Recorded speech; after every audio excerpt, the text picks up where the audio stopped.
This movie shows my search for answers to a question that is as controversial and as old as humanity. Do we have a past life, or many of them? And will we come again after our death in this life? I was always interested in this question. Me and my dad, both skeptics and believers at the same time, thought about doing a past life regression for decades, but we never did it. It was always just one of these crazy ideas in the background. But then I attended this Vipassana meditation retreat in New Zealand. At some point of this extreme and intense experience, after meditating for 10 hours a day, I suddenly caught a glimpse of a different lifetime. It was like stepping through a strong resistance, but what was behind it felt real and vivid. After that, it was clear to me that I had to find out more about that glimpse I caught there. Was it just a fantasy of my mind? Would I be able to see the same things and the whole story during a regression?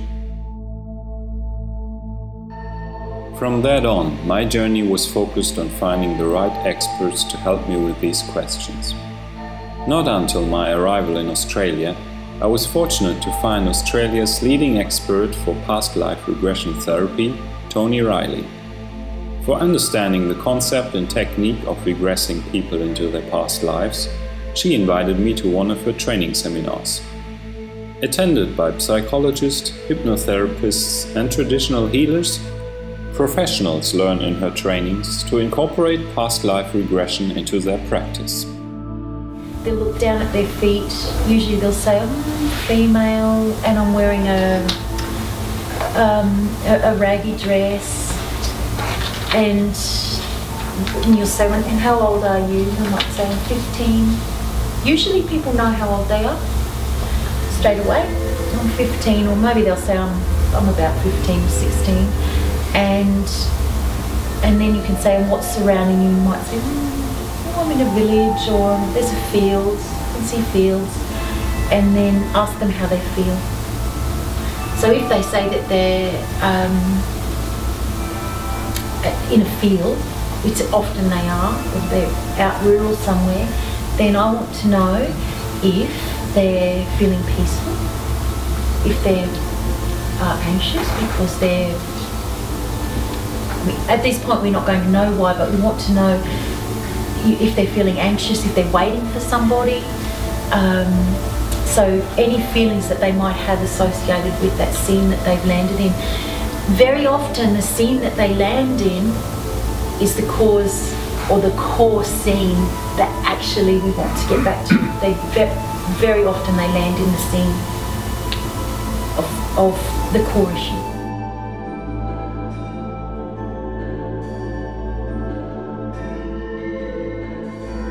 You or a person would feel at the end of it more peaceful about their life or more accepting of their life, which is huge. It can change a person's whole demeanour. The benefits can come as emotional freedom, I guess, as in understanding why you feel a certain way about someone, whichever emotion. Perhaps when you're around a certain somebody you feel really sad, or maybe they make you angry, or you feel angry and you can't understand really why, or perhaps they aggravate you. So there might come an understanding that would clear that up or answer why you have this sort of unreasonable reaction to somebody. And also it can clear up physical symptoms. So things like, actually I would try regression for anything, but some of the things that it's really good at working with is depression and anxiety, also physical symptoms in the form of maybe a back pain or migraine headaches, for example, but pain that doesn't seem to make sense, or perhaps the doctors have been unable to find a cure for it or an answer for it. So for those kinds of things it can work, and it can be quite instant when it's a physical symptom. If they've come to you asking about a physical symptom, and in the regression we want to know if they do have any physical, I'll pick something really horrible, but let's say they see their throat being slit on the war ground, then that might actually be very relative to some physical symptom that they have now. So we have to be gory, and we want to know where did that knife go in?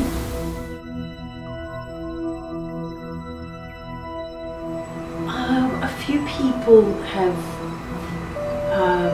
researched their past life memories. One was a female client who was English, so from the UK, and she lived in Australia, and she came along and regressed into a time when she was at war in Turkey, which is Gallipoli, and because we got her full name and all of the other details that she got in her regression, she was able to go and research it and discover that this person whom she said she was did exist, and he'd been at war for that amount of time that she had said under in her session. Well, actually, when she came for her regression, one of her questions was that she used to dream. Did she say she used to dream she was in the war, I think? And it was something that she asked about, but she didn't know necessarily which war it was.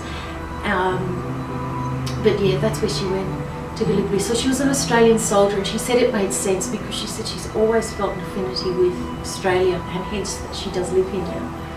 Yeah. So discovering life purpose. That's a really nice one to do. People think that they get off track and they're not living their life purpose. They always are.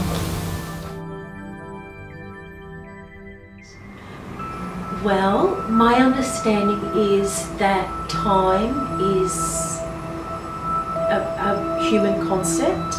So the time between lives when a soul would leave a body once the body has died and to reincarnate can be as little as a day in our time. Perhaps it's even less than a day because time doesn't seem to exist, but in linear terms at least.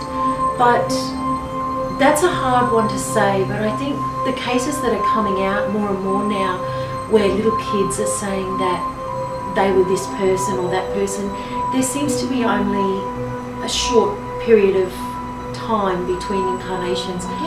I guess to know that precisely, would probably need to work with someone and go through their lives one by one in order. But during regression, they don't go to their lives in order. If they visit multiple lifetimes during a session, they might begin in, say, the 1950s and end up in a lifetime as a cave person and then jump into the 1400s. So they're not linear even when they experience them in the regression. But when we go through and look at the reason that they went to each of those lives, there'll be a pattern as to why they've been shown these certain lives. So I'm assuming that the soul plucks out the ones that this person needs to have a look at.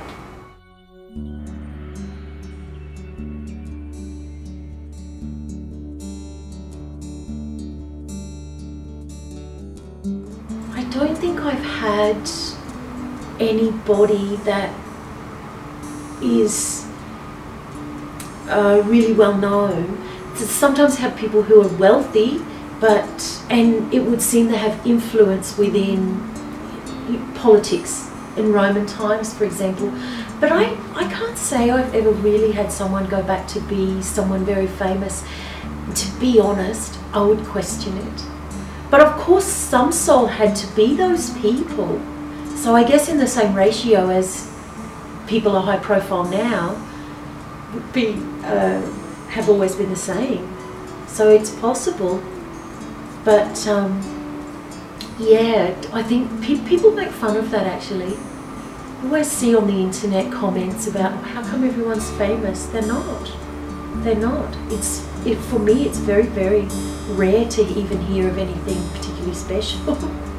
The people lead ordinary lives. Yeah. Yes, I think so, because we have a soul family, so a group of perhaps between 4 and 20 souls that we come together at some point in life, perhaps not with all of them in every life, but we do come together with them with specific purpose. So yes, it wouldn't be unusual to recognise the same souls in past lives as ones that we interact with now. It's not always guaranteed though. Yeah. People have regressions and don't recognise anybody, whereas people are always surprised at the souls in their group and by the challenging people that they encounter. Like perhaps someone who's been most challenging for a person in life, and for them to see that they're part of their soul group, they're like, what are they doing here? But they're there because they come to help us learn. We come together to help learn things, so that's why together our experiences will be things like divorce and, you know, but even abusers. So someone who perhaps has abused us can be in our soul group, and it's just shocking to discover it. But actually what it does is make us realise that life isn't what it seems, and then it can help us feel a lot lighter about the heaviness of things that people do go through.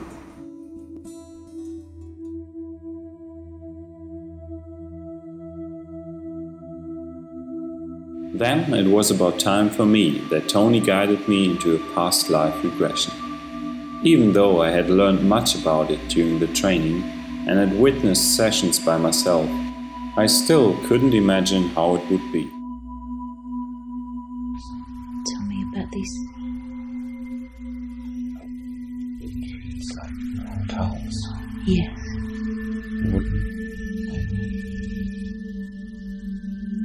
Yes.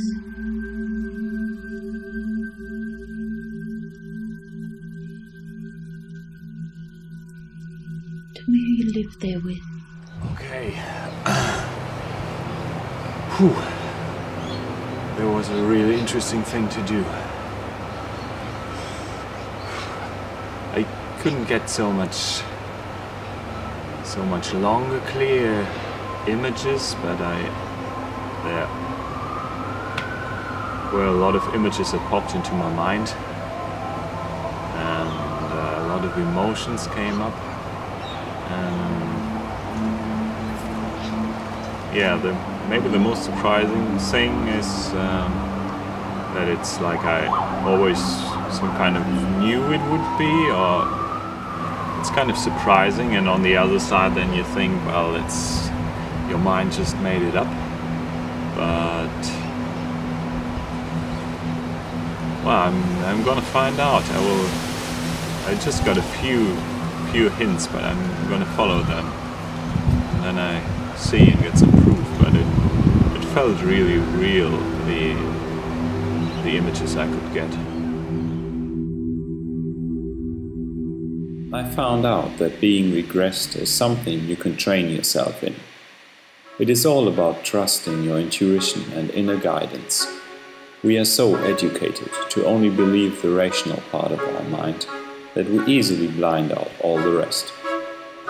What I saw in my regression was the same I saw in that meditation. And it was the same story I started writing 2 books about many years ago. I will have to find the time to finish them now. But what surprises me most, and somehow counters the idea that this is all made up by my earlier imaginations, is that I was able to find the name and exact birth date I mentioned in my regression. I found it in some old documents, but there is no way I could have heard about that person before.